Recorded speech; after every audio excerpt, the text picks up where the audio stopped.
आप प्रधानाध्यापिका थीं, अब राजनीति में आ गई, कैसे सोचा यार शिक्षा के बाद राजनीति?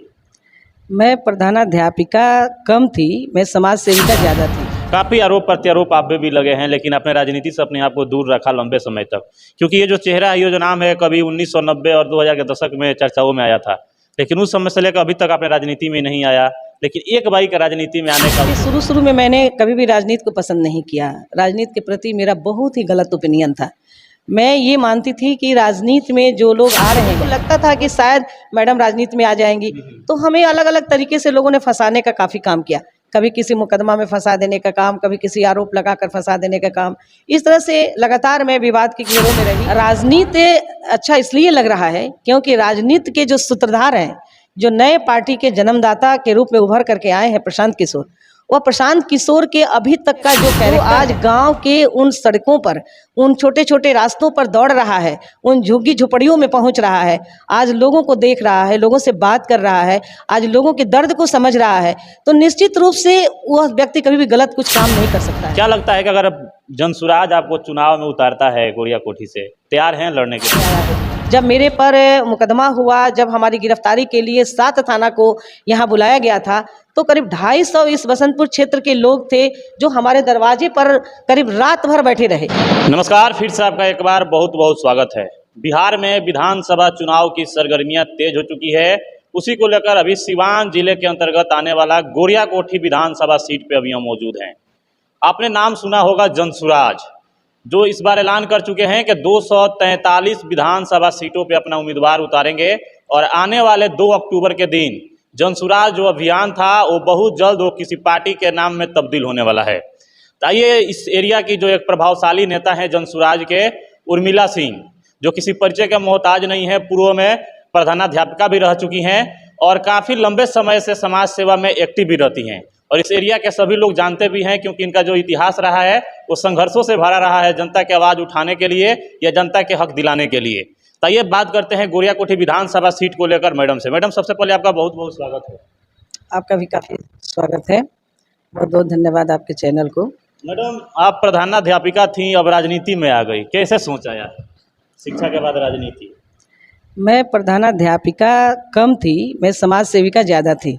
सोशल वर्कर के रूप में मेरी पहचान ज़्यादा है और मैं राजनीति में आई नहीं हूँ।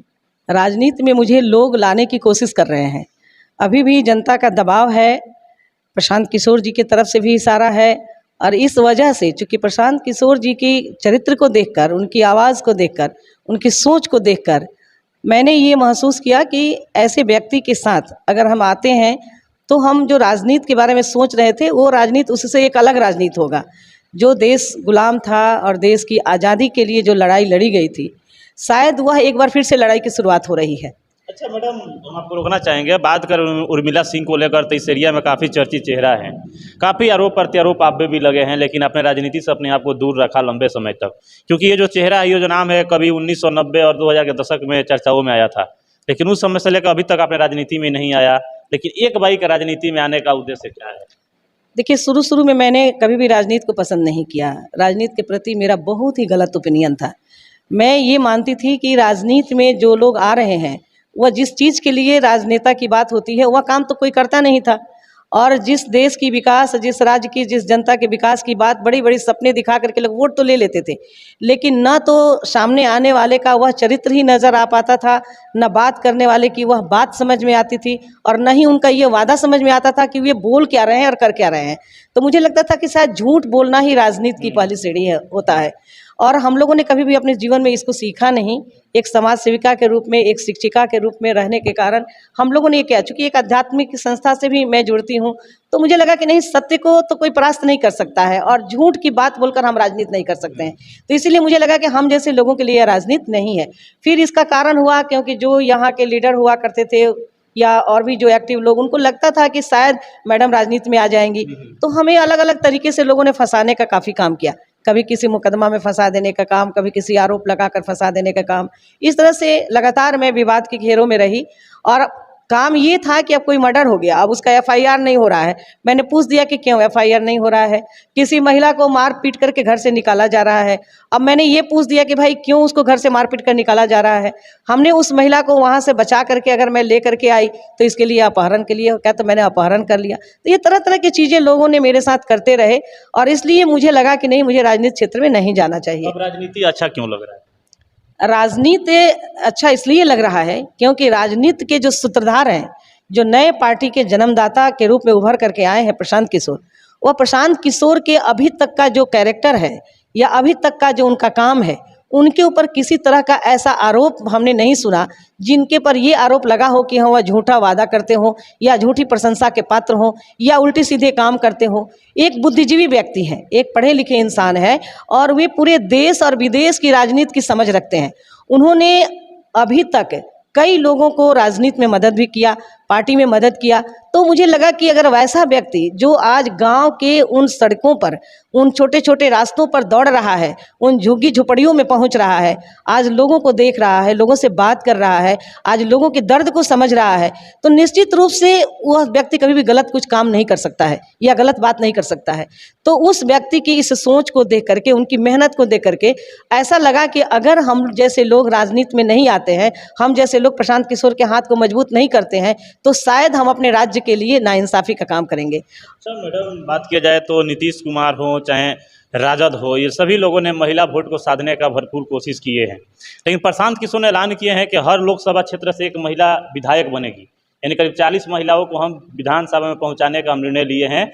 तो क्या लग रहा है कि विश्वास है महिलाओं को उतना मान सम्मान मिल पाएगा प्रशांत किशोर के द्वारा? देखिए, कल क्या होगा ये तो किसी ने नहीं देखा है, कल को किसी ने नहीं देखा है, लेकिन आज जितनी महिलाओं का सम्मान आज प्रशांत किशोर के द्वारा किया जा रहा है या उनके लोगों के द्वारा, या जन स्वराज कहिए, ये एक संगठन है जन स्वराज, और जन स्वराज के जो भी लोग हैं उसमें भी मैं देखती हूँ कि काफ़ी MBA BTech MTech किए हुए सभी बच्चे हैं और वैसे बुद्धिजीवी लोग हैं। तो जहाँ शिक्षा होती है वहाँ नम्रता होती है।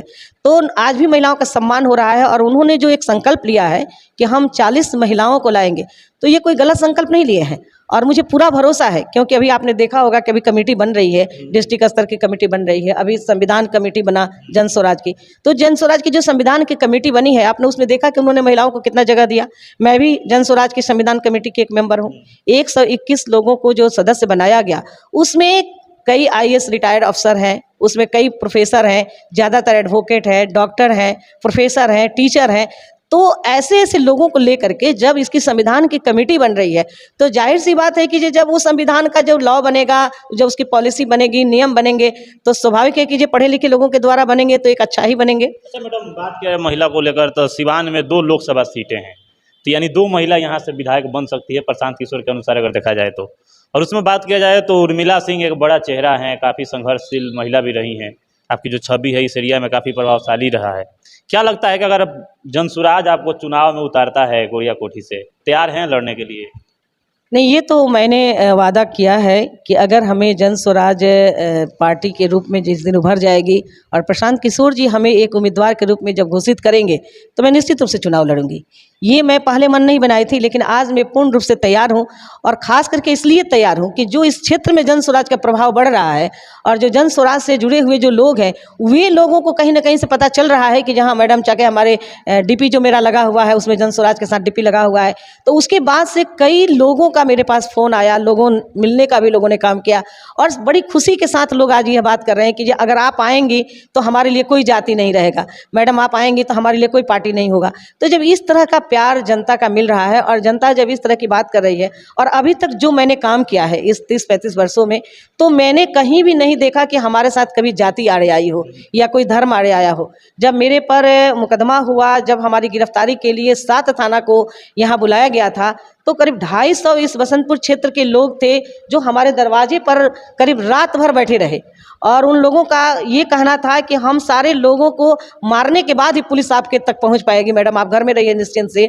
और उस समय मैं देखी थी कि कोई ऐसा नहीं था, वहाँ बनिया वर्ग भी था, राजपूत वर्ग भी था। तो मैं कैसे कह सकती हूँ कि जाति और धर्म पर ये बातें होती है? जहाँ होती होगी पार्टी की में राजी जाति और धर्म की बात, मेरे साथ अभी तक किसी भी तरह के कामों को मैंने किया, चाहे मैं बड़े से बड़े संगठन का मैंने काम किया, ट्रेनिंग का मैंने काम किया। मैं पंचायती राज की जब ये संविधान बना था, जब 72वां 73वां संशोधन हुआ, तो मैं उसमें मैं जिला पदाधिकारी अमित भी इस क्षेत्र के करीब 2-3 हजार लोग 2 दिन की मेहनत पर लोग पहुंचे हुए थे, तो मैं कैसे कह सकती था बाधा आ सकती है। इसलिए इन लोगों का प्यार, इन लोगों का स्नेह और जनता की जो समर्थन है उसको देख करके मैं टिकट मांगने भी नहीं जाऊंगी। मैं आपको ये स्पष्ट करना चाहूंगी कि मैं ऐसा नहीं है कि मैं हाँ कल जा करके मैं ये टिकट दे दीजिए, मुझे चुनाव लड़ना है, नहीं। अगर प्रशांत किशोर की नज़र में मेरी छवि आती है, वे अगर मेरे पर यकीन विश्वास करते हैं कि हाँ मैं इसके योग्य टिकट को लेकर के मैं उम्मीदवारी के रूप में अपने आप को तैयार करूंगी, मैं सामने आऊंगी। क्योंकि जनता से मुझे पूछना नहीं है, जनता तो मुझे सर्टिफिकेट, जनता मेरे साथ रह करके अपने आप को बता चुकी है कि हाँ वो मेरे साथ कितना समर्थन है उनका। बहुत बहुत धन्यवाद आपका अपना समय देने के लिए।